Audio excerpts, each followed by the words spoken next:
right, we are live for the 104th episode of the Let's Go podcast. And as you guys can tell, we haven't done a podcast in a couple of weeks because Mr. Gottlieb over here tripped over his words when introducing the podcast. But we're back, and we're better than ever. We're gonna start banging out these podcasts. We have so much going on. I feel like I know I'm a legend, but now I really feel like a legend with all the messages I'm getting on all these chats and personal messages and all these different things going on. And we'll get to everything, but for this podcast, we want to specifically focus on the amazing, and I really mean amazing. It was absolutely phenomenal.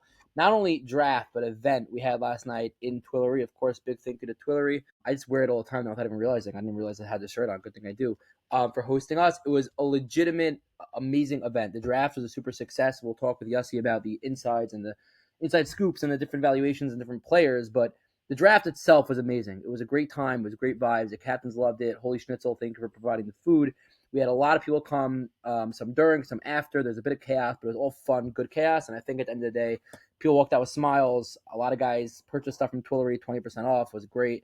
I think the whole event was amazing. Like, everyone's riding on a high. Every single chat I'm on, people are just talking about how happy they were and with everything that took place last night. And with that being said, of course, we would like to get into the ins and outs of the draft itself.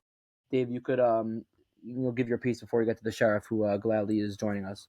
Very happy the sheriff is joining us. I had a chance to tell Steve Pollen last night, but I didn't have a chance to tell Yossi. Adam Bromberg and Avi Nenner really executed so much. Last night was a big success. I think this whole draft is going to be a big success. Adam and Avi executed the draft. They came up with the seating format and the auction style, and they ran it to perfection last night. And also, big shout out to Sach Feldberg as the auctioneer. He should do that in Shul on Yontif. They'll make a zillion bucks. He probably does do it in Shul. I wish he would have done it in Yiddish. But really, I told Steve we have a lot of Hakara Satov to Steve and to Yossi because people follow where they go. And Yossi planted this seed more than a year ago. But the main thing is the signing up. From day one, Yossi and Steve are signing up. People like going. People like following the sheriff and Primetime Pollen, as we started calling him. And Yossi is so excited. I usually have to ask him 2, 3, 4, 5, 6 times to come on the podcast till he agrees. This time, that's not really true, but this time he wanted to do the podcast. So we're very lucky to have him here. And it's also very fitting because he's really helped us get this off the ground. Yeah, thank you guys. As David echoed, I was a very big proponent of this draft. I feel like the A League and the B League have turned into two very, very separate leagues. And it's evident the fact that, I would say that more than 50% of the guys I don't know. And I'm excited to play with them or against them. And I think, we're trying to create an atmosphere that's really a softball community as opposed to just the same teams playing against each other over and over. So that's why I think this draft, the draft format, I think was a great idea. Very much indicative last night. I walked into that room and people were all in. I mean, I think Menachem Dicker didn't sit down. I think he was standing the whole time, and people are shouting at I'm sorry about that. With Sach, and he did a great job auctioning it off, but there's just a level of energy and a level of chaos that I think is a lot of fun. And I think that I thought was a lot of fun. And I think this is going to propel, this is year one. I think the next draft you do, there's going to be things that you'll, of course, can build on, learn from. And I think ultimately everyone's going to know the players a lot more, which is going to make it really that much more competitive. Which is, one of the things I wanted to come on to the podcast and talk about some of the decisions. I think it's a good opportunity to call out some of the players that I thought were really good values. And I think it's also a good time to brag on the captains that overpaid. And I think Avi is going to be the first one. Now, Avi's in a very, very big advantage, and that's why he couldn't be. I think everyone agrees that he couldn't be a captain because he knows all the players for the most part. And I think you saw that last night. There were a lot of captains who were like looking for Avi of like, is this guy good? Is this guy not good? Now, everyone knows there's an Avi curve. If Avi says a player's a stud, then usually means that they're good. If Avi says that the player's okay, that means the player's like just awful. Like, stay away from him. There's a solid, like if Avi says that a player's an A-, the player's probably like a C+. If Avi says that a player's a B, it's usually you want to steer clear. You're bringing back trauma to my high school days when I used to score so poorly on tests that I had to rely on the curve to pass. That's it. I It's the haven't heard Avi that word. Edelman I curve. haven't heard that word in like 8 years. I was like joking around with Prager, and I was telling him like every time Avi talks about a guy who joins the draft, he's like, "Oh, this guy's phenomenal." I'm like, maybe this draft is just filled with 120 phenomenal players. Yeah, Jonas from Lowenthal called me out on that as well. When I like with the last 10 guys who joined, I'm like, oh, these are phenomenal players. Jonas was like, calm down with the word phenomenal. Don't just throw phenomenal out there. Phenomenal is Phenomenal not is a really. very big word. It's true. I agree with Lowinger on this, and there's not a lot of things I agree with Lowinger on, but this I agree with. Before we get into the players, we have to next year. One thing we have to figure out is I got so many messages from guys saying like, why didn't I should have came? It looks so cool. Like you're gonna have guys begging to come next year. Like you really are. Like people just in the live stream seeing the food and the people and the hock. Like we're gonna have to figure that out. I think they should come. I think the Twillery store was a great venue if you can get it next year, and I think you just need to have a separate like viewing area for the people who aren't the captains, and maybe condense the captains in the auction. And I think, look, as I said, it couldn't have gone better last night, but you'll see next year will be significantly better, and it's something to you'll do a full audit, so to speak, and then you'll see the next draft. And look, you might have a big push to do it earlier next year than the fall. Might push for a spring draft. We'll see. We'll see how well this goes. I think the teams are fairly balanced, and if it's cool with you, Avi, I think we should get into it and we should start going through the teams. Let's do it. Let's do it. What do you want to start? I'm gonna pull up the snapshot that I have that was posted in the chat, but I think you got to start with Gordon Companies, right? So it's Benji and Shlomo Ross, right? Mm-hmm. You have the amounts, right? You have the. I got everything in front of me. You have everything, and I'll give some of my thoughts also on like players that I know, but obviously, again, most of the players I don't really know as well. Who do you think on this team? Who do you think was the best buy? Like, who do you think was the biggest value? I think the best buy here, and I honestly I don't even think it's close. I think Sam Rubinstein is the best buy. Sam does not get a lot of attention. Sam plays primarily B League. He plays on Benji Ashkenazi's team on the What position? He's an outfielder. Okay. Plays on Bad Attitude. He's the left fielder. They just came off of one of the biggest upsets in HSL history. They lost to the 8 seed to Craig Stroh's team. But Sam is a freak athlete.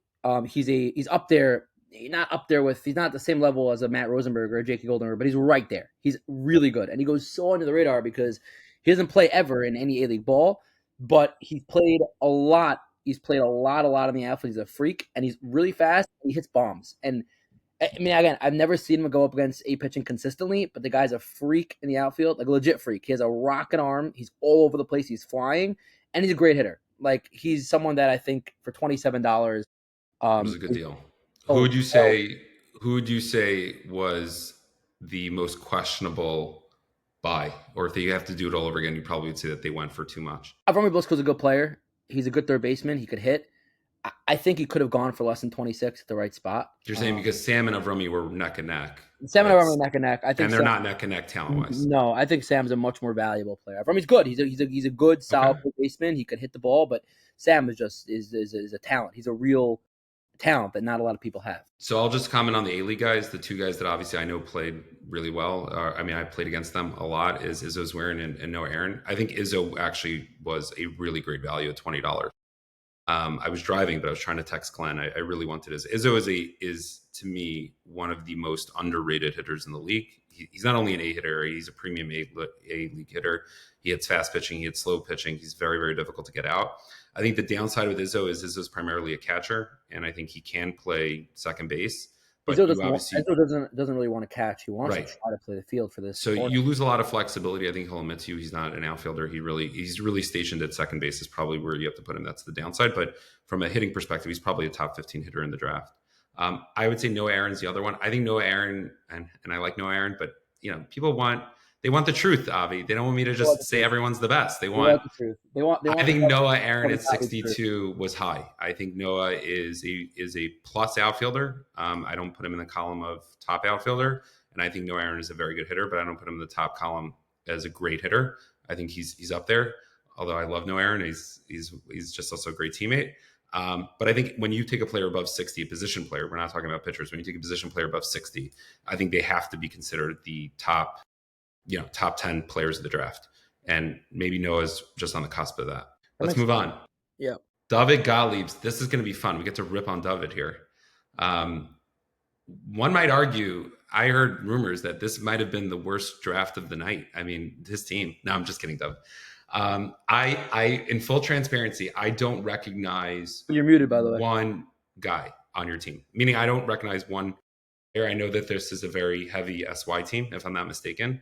I know Solly ceases. Everyone's been SS, right? Has been talking about A him. lot I of don't know. I glazing, don't a think lot of glazing of Sully. It took on a life of its own. The glazing. Yeah, see, Um, they came in with one goal, and they accomplished their goal, and that's the bottom line. They accomplished their Syrian sensation team running it back. They, under the name of Crush Trivia now, but they that was right. And Dave, am I mistaken? That was your goal. Like that, you really couldn't care. 95% of the goal was just to get all the SYs. Obviously, there's so one play that you missed. Yeah. I'm very excited to see what this team does because there's always a lot of comparisons between other leagues, and we'll see how they hold up with. So I want to just the two big catches of the night on our team are Solly and JoJo.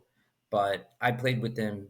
So just so you know, I played fall ball with Rada. Found these guys originally. He taught some of them in high school, and Rada has a farm system. So we played on The minor league Sundays. system. Yeah, his minor league system. We played on Sundays on Rada's team, and then we got along really well. So we made a fall ball team last year. Well, not Sully and JoJo, the other ones. The other ones, and they brought down Solly and JoJo. So I've seen Solly and JoJo against B League pitching. Haven't seen them against A League pitching. In their other leagues, they play A League pitching, but again, it's a different animal, like you said. So those were our two big pickups of the night. I think Jay Casson was a steal at $15. I think. Well, we got to ask Avi. Avi, who was the biggest steal on David Gottlieb's team? Yeah, I was going right there. I was going to Jake Casson. Jake is someone who has elevated his pitching 5 times in the last 12 months. So Jake's a pitcher, just so we know. Jacob Jake's a pitcher. Jake's got really good speed, like really good speed. He has more speed than I do, and I have okay speed. He has more speed than I do. He changes speeds well, and he doesn't walk guys. He knows how to buckle down when he's behind in the count. Sort of like a mini sheriff in a sense, not as much speed and doesn't have that wicked spin pitch, but he has control. He moves the ball in and out. He changes speeds well, and he knows how to. He doesn't walk guys. He refuses to walk guys. He'll get the ball over instead of walking guys. I think he potentially could be the best. Him or Asaf are the best pitchers in this draft outside of our top 4. Who do you think was where David clearly made a massive mistake and went way too much on a player? I'll tell you in a second. Shamai Feldman, another fantastic pick. That guy for $4. Shamai's a hitting machine in the B League. We'll see how it translates to the A League. In terms of massive mistake, it's very hard to say because they went all in on SYs. Like Yankee Hershkowitz at $7, that's good. Kessler at 10, that's fine. Did they overpay for JoJo leaving? No, I don't think they did. Okay. JoJo's worth a $60 pick. JoJo's a phenomenal player. Did they overpay for Ike? So we had $36 left. So Ike Soft. That's where our mistake was. Where we screwed up was that. I was gonna get into it. Yeah, was that we should have had a better strategy for how to snag the Syrians, and still have money on the table for good. They ran out of roster spots. Oh, I understand. Okay, yeah. So this is common in fantasy football strategy. Also, a lot of people make mistakes in an auction draft where they fill up their roster and they realize that they have all this money left, but they only have, and you only have, one pick. The official mistake is they needed to get Ike because Ike is part of the SY crew, but they could have gotten him for $2, and they had $30 and they had $36 left, but they used it on Ike because they wanted Ike. They could have gotten a better play, obviously, but they wanted Ike. So I don't know if you call it a mistake. They wanted it. The mistake is that they could have spent more on their other 4 or 5 non-SYs and potentially got more talented players and more bang for their bucks. I think it's more of an overall roster mistake more than a player mistake because I don't see too many crazy values not worth it. Obviously. Like you said, 36 on Ike Soft is crazy news, but they did it on purpose because they wanted to have him and they had $36 left and he was their last pick. Okay, let's move on to MS Motors. Yehuda Nenner and Gershon. I know what you're going to say is already the best, and you're probably going to list this as one of the best steals of the night, which you said on the live stream. Yeah, it's not even a question. It's Viggy, right? And Viggy Ben Hayim, yeah. Shout out. Has Viggy played in the A League at all? Have I played against this guy? Viggy has not played in the A League. He plays He played on Alt Bank summer nights. He's been playing with Shamai Felton's team last year in the fall and this past. He played Sunday mornings a little bit in the summer league, not in the spring league, so also more B League. The guy is a truck at the plate. He hits rockets. I don't know if you know Yigal Ben Hayim, his brother, used to play in the HSL before he left. I don't know if you ever played against him. Very similar player, a little bit better in the field at third base, and a fantastic hitter. He's definitely above. What do you think he should have gone for? Probably more. A lockdown, What did he? a lockdown left Probably side of the more infield player. probably more from 25 to 30, I would say. By the way, something we also saw last night, which we've been saying for a long time, a lockdown left side of the infield. How many are there, period, in these leagues? 20? Yeah. At most? I think you also had, which More, we'll get less into, more. I think there was a lot of infielders, though. I think there were not so many outfielders. And I think our team, which we'll get to, I think we got burned by that a little bit because, when you're halfway through the draft and you go through how many outfielders are left. When you hear Glenn Zuckerman at the end of the draft go, all right, so I'll move to the outfield. I'm like, something's going on. Don't underestimate the range. Who do you think was the pick that you think that they probably could have gotten or should have gotten for a lot cheaper? So they spent very little on almost everyone because they went $98 on Ash. Menachem Davidovich is a very good pick at 19. I think that's also a steal, in my opinion. He plays on my Sunday morning team. He's a freak athlete. Is that Costenter's son-in-law? He's also a great shortstop, and he's I don't know, it could be. Who? Menachem Davidovich? He's Shmuel. Oh, it's Menachem Greenberg. That's Menachem Nyman. Menachem Davidovich not married. Yeah, so whatever. He's a great pick. Shai Rosalimsky at 26 could have gotten for a couple dollars lower. Maybe he's also a great player. On base machine. Like the strategy. On base machine. Yeah. What do you think of Erickson Flores at 16? Too low. Way too low. Way too low. Yeah, I mean I think they went for a lot of mid to above average players consistently with the Daniel Ash. My question for this team, this is my most important question, is after doing some research, Daniel Ash does not know one soul on this team. So how in the world are we going to get him into that dugout? And what's he going to do? He's going to walk in the dugout, sit on the bench. Who's Ash going to talk to? Ash is he just talks the whole game to players. What's he going to do? How are we going to get Ash? I actually think that's an advantage because nobody wants to talk to Ash during games. So this is great. This might work to his advantage. I was talking with the guys after, if Ash would have gotten drafted to a Glenn team or even Gottlieb's team or, guys that he knows, he doesn't know a soul on this team. And, hopefully, I'm excited to see Daniel Ash play against a team behind him that isn't an absolute all-star defensive team. Juggernaut. Same. I think it'll be interesting. No, I think this is a good draft. I think that Nenner's team, as you said, you called it, you said it, what it is. They didn't really heavily overpay for anyone. Aren't really mistakes, pretty well rounded, right? Let's move on to Wall Street Grill. Yes. Which is the Greenberg-Prager duo, which is interesting because there's already two good outfielders. Matt Rosenberg at $83. I love this pick, by the way. I actually think based off of how everything else went, I think that Matt should have gone higher, right? Because when you have a lot of other players, because Matt to me is so far above, in a way, the best player in the draft position player anyway. I think 83 actually turns out. I think if he was drafted later in the draft, I think he would have went much higher. I agree. But what do you guys think? What do you, Avi? Where do you think was the best pick of the night? I'm right there with you with Matt Rosenberg at 83. I think that's fantastic.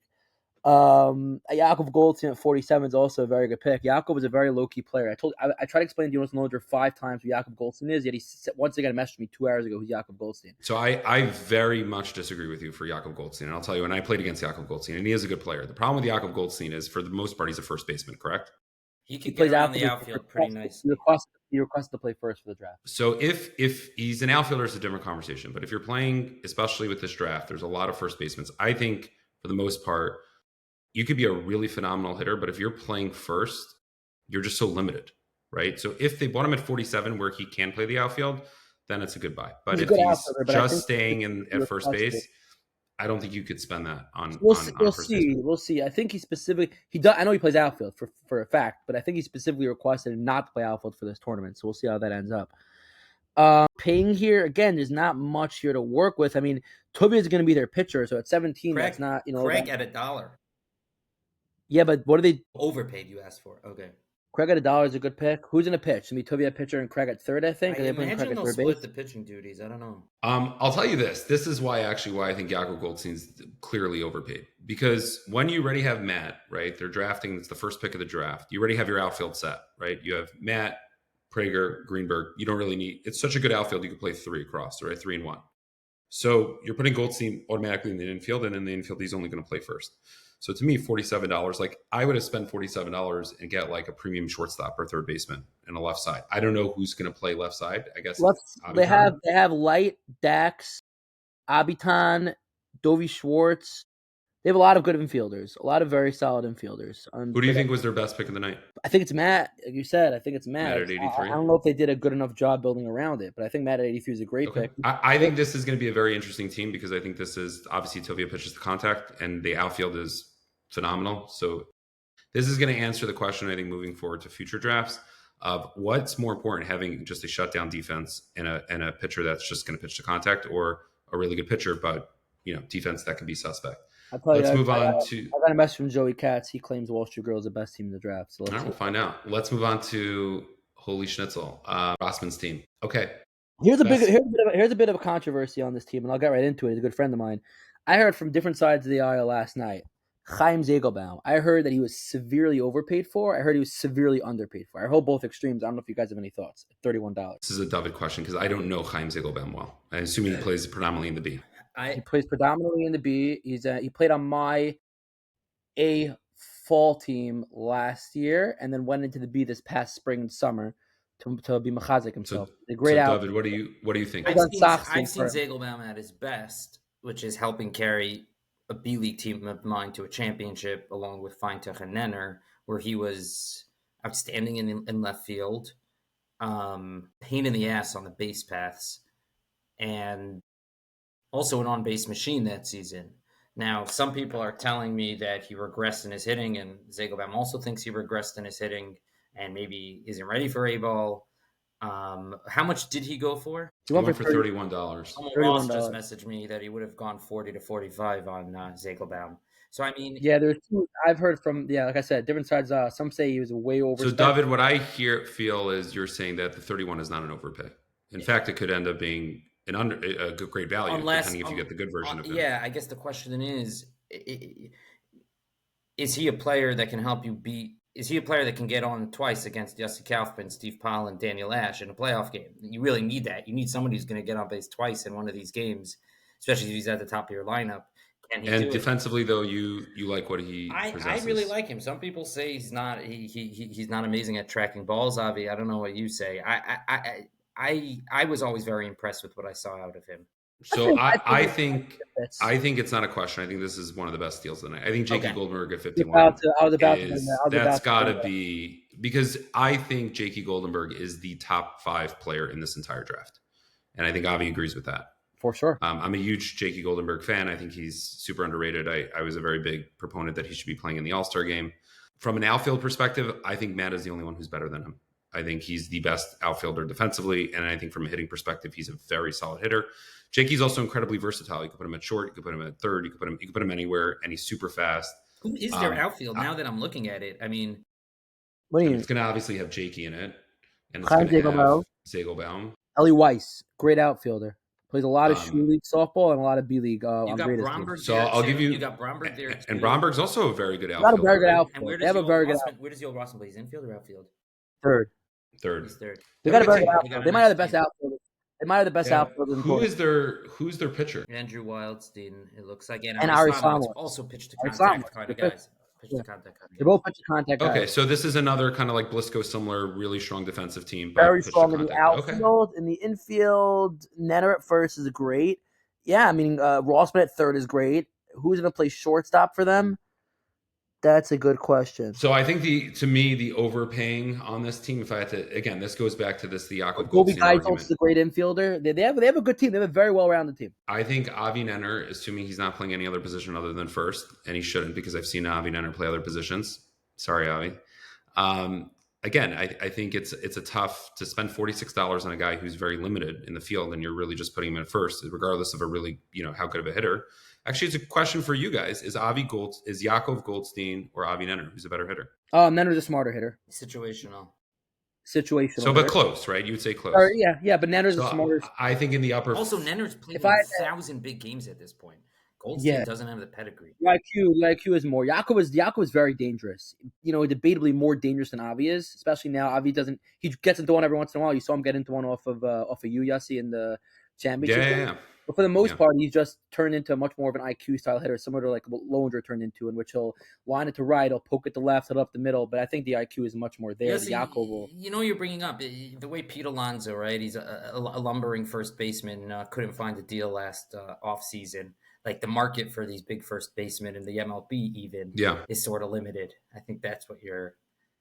Well, I mean, I think the draft is going to need a lot of, you're going to need to maybe need flexibility with position players and defense. And I think, again, spending a lot on a guy who's just going to be stationed at first base, even if they're a very, very good hitter, I think just it's a lot of money. And I again, maybe we'll see if I'm wrong, but it's not a knock on Avi. Avi and Yakov are both great hitters. It's the first baseman piece. I feel like that is the most replaceable position in a way. But I don't know if you guys agree. Would you say that Avi Nenner is there someone else? I don't know who Dovey is. They're at $37. Is that considered an overpay? It might be. Dovey's a great player, and I hyped him up a ton to all the captains, a lot. He played on Sach's team. He played on Sach's team before he actually, story of Dovey Geitzel's. So he's in yeshiva in Muncie. And he signed up for the Muncie FallBall. And I was giving him so much flack. I'm like, dude, like, what are you doing? Like, play in HSL. It's going to be whatever. And he's like, nah, I'm already in Muncie. I'm in Yeshiva Muncie. I'm like, yeah, but you know the guy so much more. You know the talent that we have here for the fall.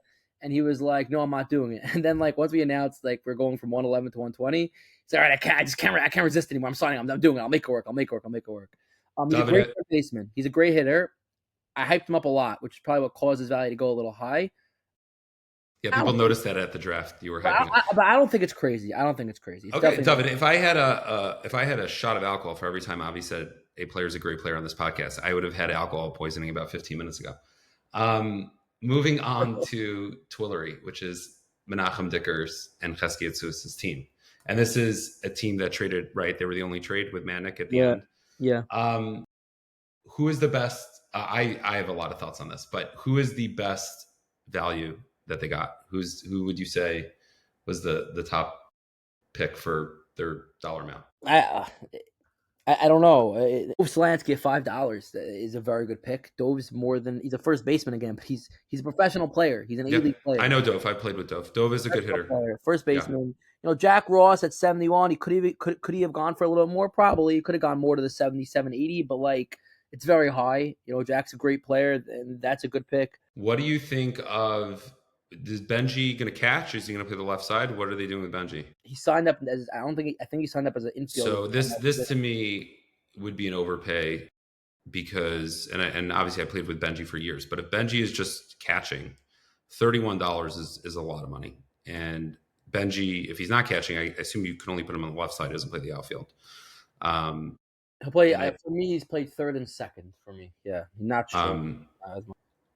I think this is an interesting. It's funny. This is one of the teams that a lot of I think Roberg at $6 is a good buy. I played with him before. He's not a bad hitter.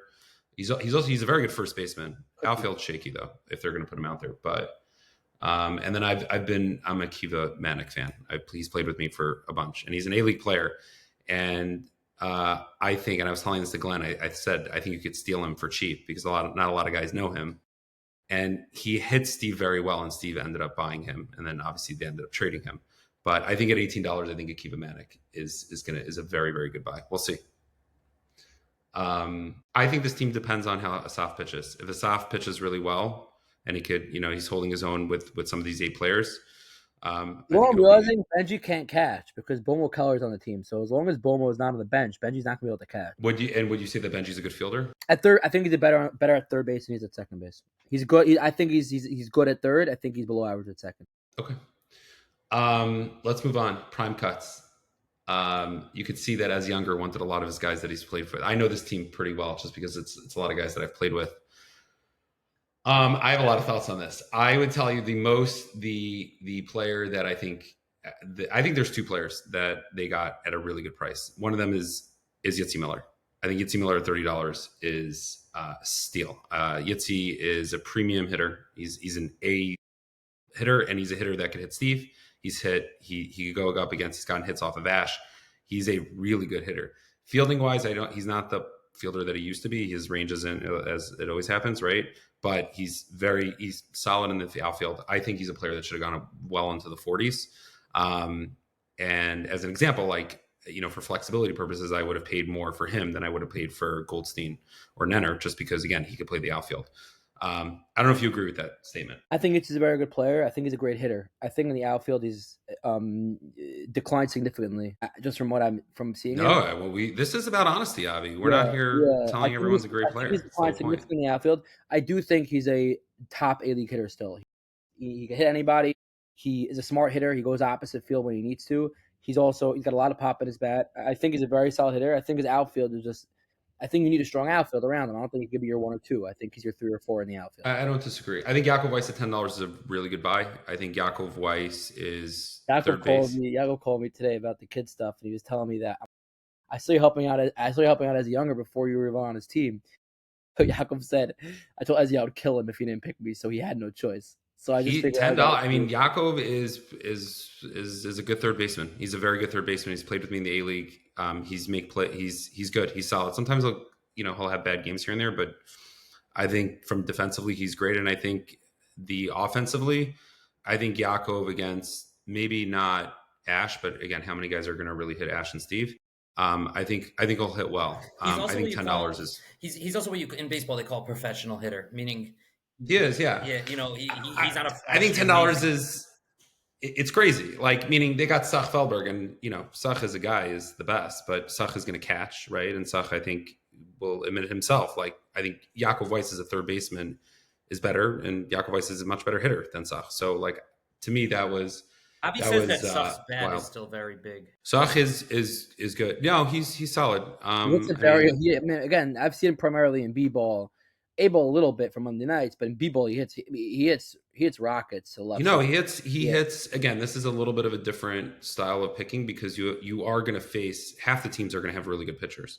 So you're not just going to be feasting off of pitchers that are throwing it, kind of getting it over. So I think it's more so about the flexibility with Sach is that he's very limited. He's either going to catch or play first, right?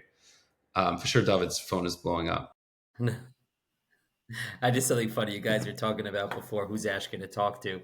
Yossi, I don't know if you know Gershon Brookler. He's one of the captains. He's extremely chatty, extremely chatty. So he's like, "Don't worry, I'll keep talking to Ash during the game." The question is, how long does it take till Ash blocks him on his phone? It's probably not too long. I will tell you that David Bloom at $70. So in my opinion, David Bloom is the second to best player in the entire draft, position player, right behind Matt. Mackerel. Wow. He could play anywhere. Steve's in love with him. He's been preaching. He played with me this season. We played in the A League, and I said to Steve after, he's 100% right. First off, he hit so well, and he hit really well off of Ash, which very few people can do when Ash is on. He could play any position. He's a great guy. You could put him anywhere. Shortstop. He's, to me, defensively, other than Josh Goldenberg, he's the best defensive shortstop in the Jewish softball world of guys I know. And he's just lead off. He's fast.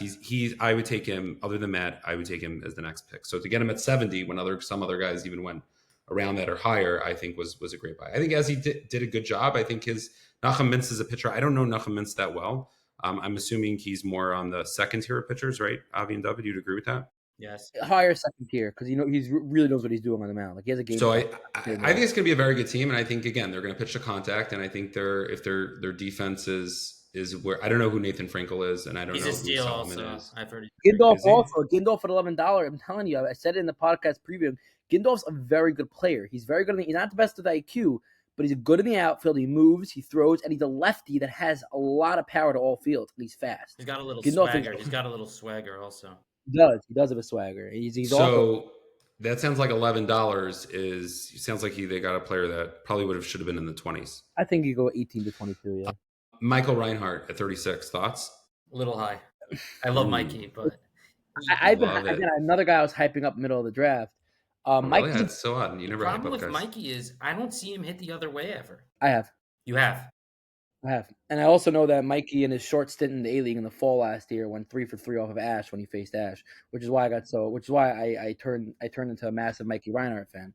It could be. It The could guys, be. I thought he's a little home run happy. He's a lefty. I thought he's a little home run happy towards right. When we play him, we just really move our fielders back. But maybe I'm misremembering. Hope he doesn't watch this because I'm friends with him and really like I him. think see. 36 is fair. I don't think it's crazy over expensive. Let's move on to Glenn, which is my team. So I'll let you guys chime in. I'll give you my quick thoughts because it's my But team. Dave, what do we think on the Sheriff going for $100, the most expensive player in the draft? Yussi's stock is very high these days. People really respect him as a pitcher, as a person, and as a hitter.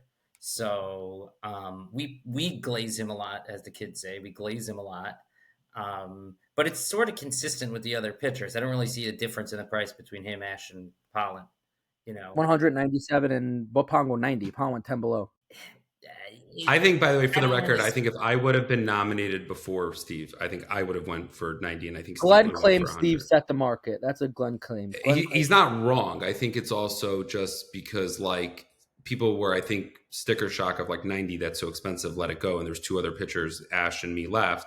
And then when Steve went off the board, I think, that's the reason. I don't think I would have gone for that. I think if anyone else would have been in my position, I think they would have gone. What do we think of Ari Moskovic at 45? I heard a lot of different polarizing views on that. Also, some people feel he's over the hill.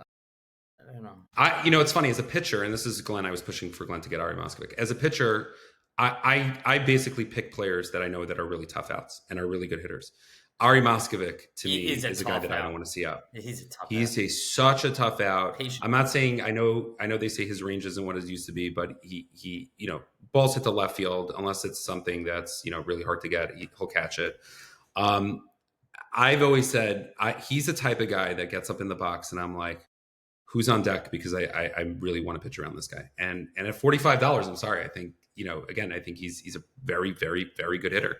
And he can hit good pitching. He hits fast pitching. So I was a big proponent of that pick.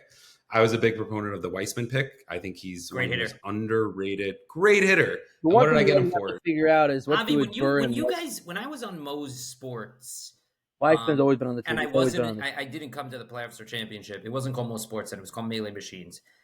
Yeah, I was watching the game. So Weissman, I almost want to say hitting wise, he was the best hitter down the stretch on that championship team. Let me talk about Weissman because I played with Weissman more than any of you have played with Weissman over the last 5 years at least. Weissman is a phenomenal hitter. He has popped to all fields. He works to count. Weissman also is one of those guys, put Noah Aaron in that same category. I could give other guys. With bases loaded, no one out, he'll randomly pop up. And it bothers me so much. Not because he's not a great hitter, but he'll do it. With second and third, no one out, he'll pop up. First and third on, he'll strike out randomly. He doesn't do it a lot, is it very little, but there'll be random. I don't think he really knows how to shorten up consistently and get the job done. He's still a very good hitter, and I'm not saying that he does it the majority of the time. I'm just saying he would be one of the last people I'd want up with a guy on third, no one out to knock something. Yes, he has a ton of pop. He could drive the ball to the outfield, but he will randomly out of nowhere against the weakest pitcher in the league just pop up in the infield. The thing is, though, he's $9 and he'll likely hit 500. He'll likely hit 500. Great pick. So that's the value. Yeah. I'm just explaining where I'm coming from. Two other guys I want to bring up quickly: Keith Rosenstock and Ike Cohn. Ike Cohn, nobody knew about him, and I forgot him myself till like the very end. Ike plays M&S. You don't play M&S unless you know how to play. M&S and deal Sam Sutton. I know Solias is like making fun of the league as a beer league. He doesn't let anybody join the league. You can't play in the league if you're like dysfunctional. You have to be a good player. I think Ike could have easily gone in the 20s. Easily, maybe even 30s. I've never seen him play personally, but just from knowing that he plays in M&S means he has to be legit, somewhat.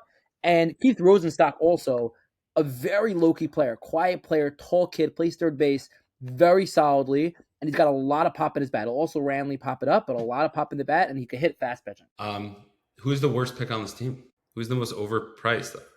And you could say the pitcher, and I won't disagree with you.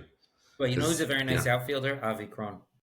Also a great pick. A lot of very good, a lot of very, very subtle picks. So you're saying that this after problem is who's going to be the infield. Who the hell is Emmanuel Silver? He's from Las Vegas.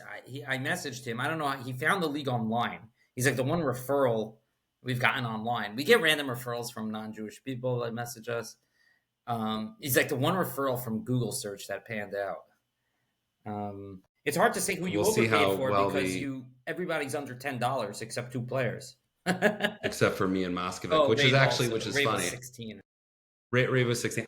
Ray pick also Rave, by the way. I know Rave really well. Yeah, I like Avi a lot. You guys sold out your whole team for Kaufman and Moskovic, but I think you did a great, great job using the minimal amount of money and getting players at great prices for minimal amount of money. I also think Jacob Byrne, and this is again we talk about Jacob Byrne was one of those guys that surprised me. He's not an easy out. He's not. He played for our A-League team in the fall last year, a lot of games, and he got 20 hits. And he could and he's willing to catch. And there's not like a lot of guys that are willing to catch. So let's move on because I know we're going to move this along. Let's talk about Lowinger.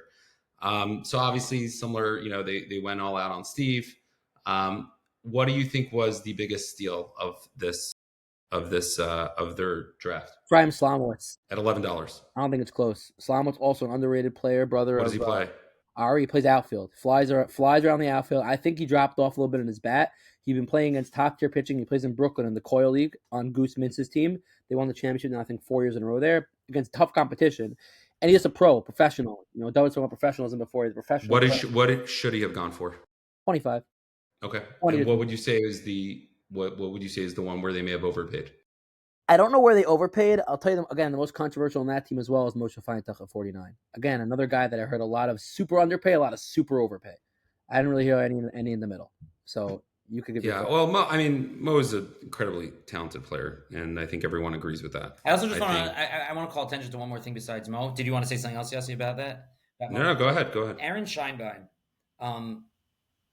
He signed up. I messaged him, welcomed him, new to HSL. Said he played Tier 1 in LBA. Said he played in Toronto or Canada, where he was living for a while. Jonas Lowinger does a lot of research. He told me he was a shortstop in Tier 1 LBA. So Tier 1 shortstops aren't falling off of trees. Tier B shortstops aren't falling off of trees. So I don't know about Scheinbein. I put it out to the community. We have a Tier 1 LBA shortstop. Lowinger might have done some really good research. This guy might be a stud. He might not be. But if he's a good shortstop at $2, that would be the biggest deal. Yeah, there are going to be guys in this draft that are going to be drafted under $10 that next year will be in the 30s and 40s. It's going to happen, right? If you ask me to pick one captain that's going to build a team the best, I think it would be Lowinger by far. First of all, he's the most in tune with all the players. He does the most research. He brought in a lot of players himself, and he was the most locked in. Him and Kirsch. He was on the foot. He looked so intense. The guy's a winner. He's won 5 championships over the last 12 months. Yeah, well, Lowinger reminds me of the guy on draft day that has 6 cell phones and everyone's calling in and he's trying to negotiate. He definitely, I would say, Avi, it's a little bit, and this will level out at the next draft, but obviously the difference of Lowinger drafting versus Glenn doesn't know 80% of the guys, 70%, where Lowinger's probably on the field at 10:30 in the morning in Lakewood with binoculars and a notepad and scouting. But let's see, Lowinger, it'll be interesting to see. I think you're right. I think he has a pretty good team. By the way, if you know any young ladies for Jonas and Lowinger, I'm pretty close with him and he's good. Great athlete. And he also has a 6-pack. A lot of people don't know, but he sent me a picture of his 6-pack. He's a nice 6-pack. Got it. And he's maybe you should, instead of a Tuileries Polo, the MVP gets a free blind date with, maybe you got to do open up a women's league and then the MVP of the week gets to go out with Lowinger. Okay, something else really funny. Something else. Okay, go ahead, Avi. Okay, arguably the funniest part of the night last night was you had a very large modern Orthodox crowd. You had a very large yeshivish crowd. So we had it, which is again, I think was a very nice thing to do. We had the moment of silence for Charlie Kirk and 9/11, and we had the national anthem. I'm trying not to laugh. You had guys there that were super into it, cap on the chest, eyes closed, singing along. And then you have guys there that look so uncomfortable, you not know what to do, where to go. It was not to make light of a serious moment, but it was a little, it was a little bit funny watching the different expressions going around. Okay, that's not the funniest moment of the night. I have a funnier moment, Avi. That's funny, but I have a funnier moment. I'm with this group of Syrians, very rowdy, single crew. One of them just got married. Some of them 18, some of them 19, some of them 20. Where? My team, the Syrian Sensations. They're very young. Okay. So Yankee Hershkowitz is on the team. So he joins the team, and then he's chatting with Joey Al-Hadef. And Yankee's like, I don't really belong on this team. He's in his 40s. So he's like, maybe my son should be on the team. His son's in Israel. And then he's like, and I have a daughter who's 19. And Joey Al-Hadef is like, Yankee, do not tell anybody on this team that you have a daughter who's 19 years old. He's like, it's not going to end well. To me, that was the funniest moment of the night. Yossi doesn't look so amused. No. The wheels are turning around. Maybe next year also you could do an auction draft on a dating auction draft for the Hillcrest eligible bachelors. That'll be a lot. I'll come to that. I will absolutely.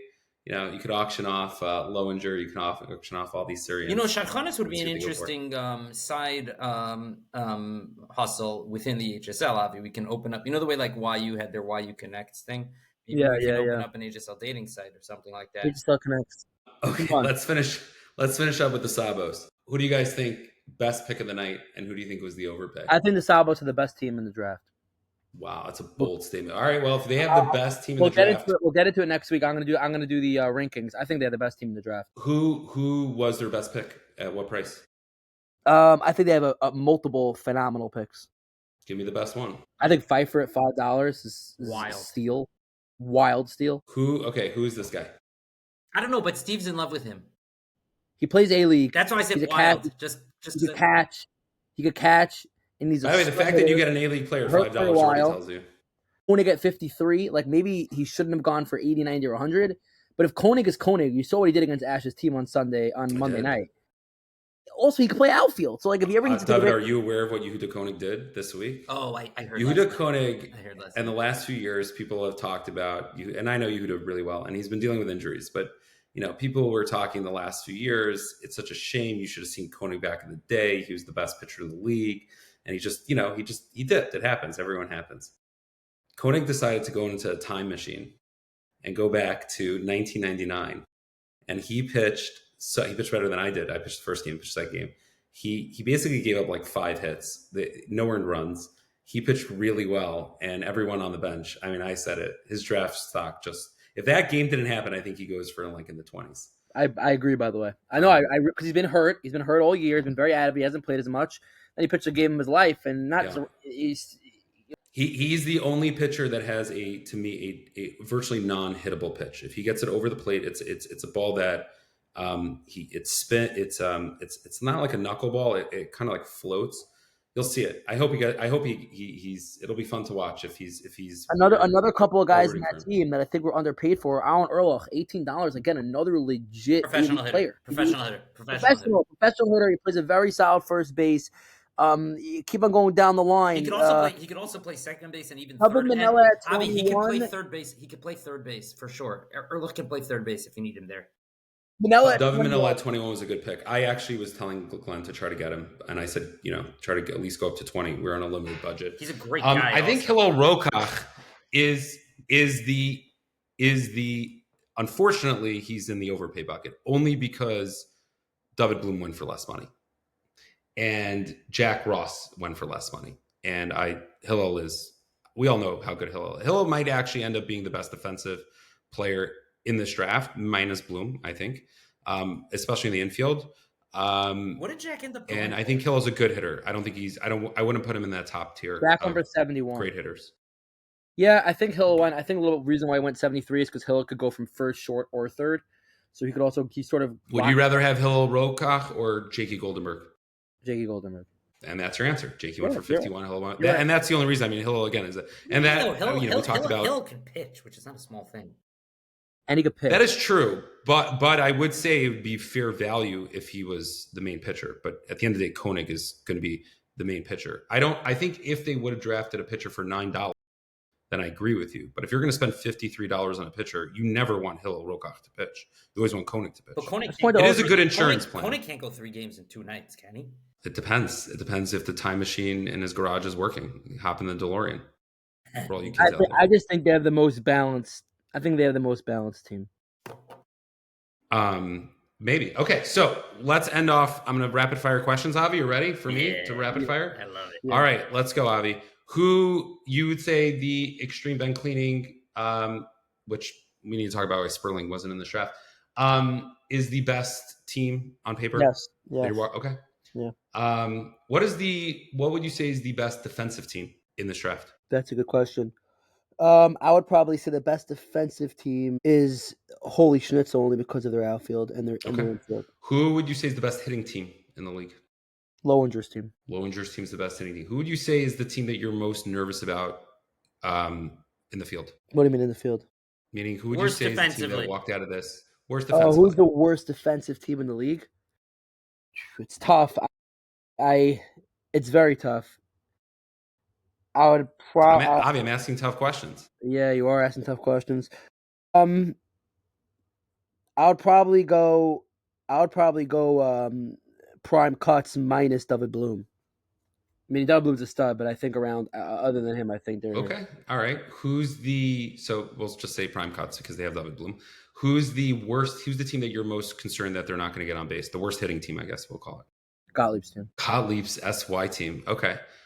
Who's the player out of the draft that you think next year when we have another very successful auction draft, who do you think is going to be the biggest riser, the biggest spread of all the players? Who's the guy who maybe went for $7 who's going to be $53? The most? Yeah, who do you think is the guy who's going to have the biggest leap in price from this year to next year? That's a great question because there's so. David, feel free if you want to answer this also. Aaron Solomon is a sleeper. He's on my team. Evan Vanilla just messaged me $21 for him is a tremendous overpay. He continues his line of unconfidence. There's so many of them. Shamai felt I'm surprised actually about the Syrian getting on base because you have Shamai who's an on-base machine. Against A-League pitching, though, how's that going to work? That's right. You're right, David. You got to prove Avi wrong. You're right. Basically, David, Avi's essentially saying that you have the worst hitting team in the league by far. And if you score 2 runs every night, it's true. I really don't think it's close. I think outside of Solly and JoJo, I think you guys are by far the weakest hitting team in the league. Wow. But you don't know Joe Polanski, Allen. We're gonna find out. So Avi, you got to answer the question. Well, who's the guy? I think Dove Slansky is going for at least $25. Dove Slansky. I know Dove Slansky. He doesn't have the nicest swing, by the way. Yeah, he does. Not what I saw. In fact, I had a discussion with Benji Ashkenazi about it. What does Dove Slansky play? Where are you putting him? That's okay. So we're gonna see if I'm right. $5 play. That's ridiculous. Oh, he went for $5. I'm agreeing. He's not a $5 player. Raves also, I think, go higher. But I think Dove.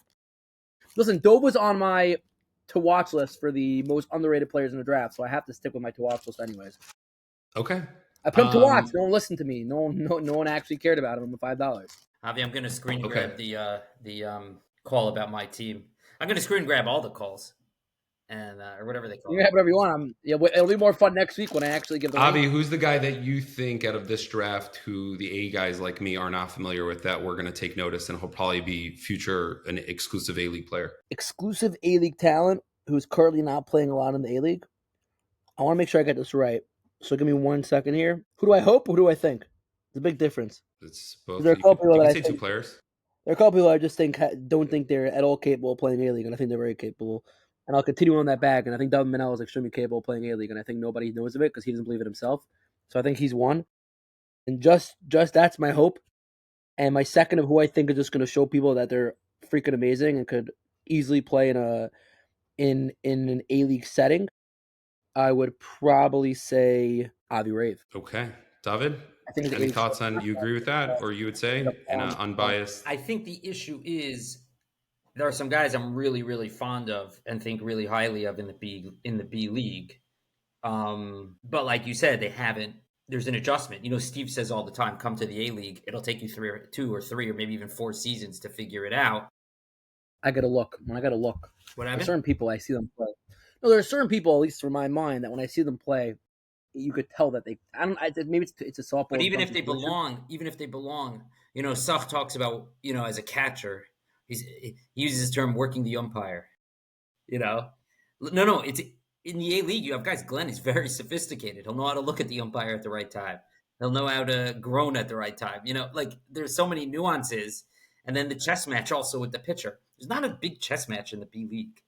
There's not. All right, Avi, predictions. Here we go. Predictions. Yeah. I'm excited. Who will be the MVP of the first HSL draft league? The MVP of the first, and it's going to be difficult because I know there's going to be a ton of fights of pitcher versus hitter, and there's going to be a lot of this back and forth. So this is what it is. You got to pick an MVP. Who is it? I think the MVP, and I think the reason why he's going to be the MVP is I think he's going to come in with a bit of a chip on his shoulder.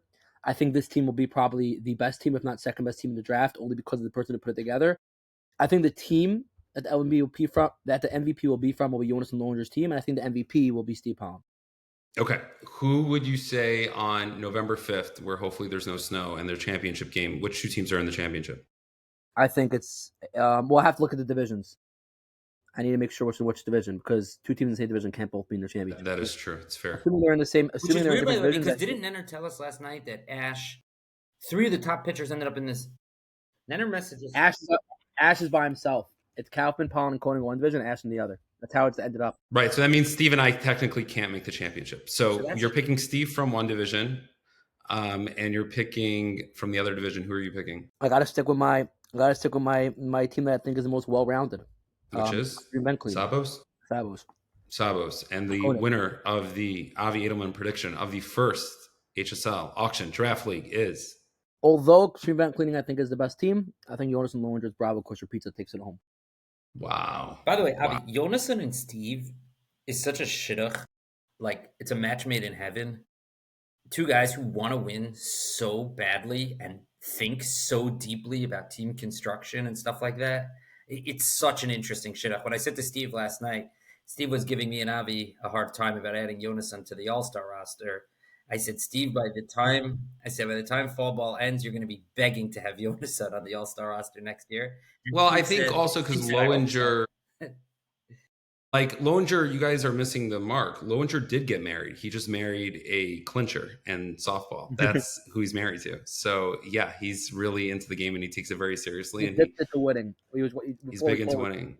And his $600 bets that he brings to the game.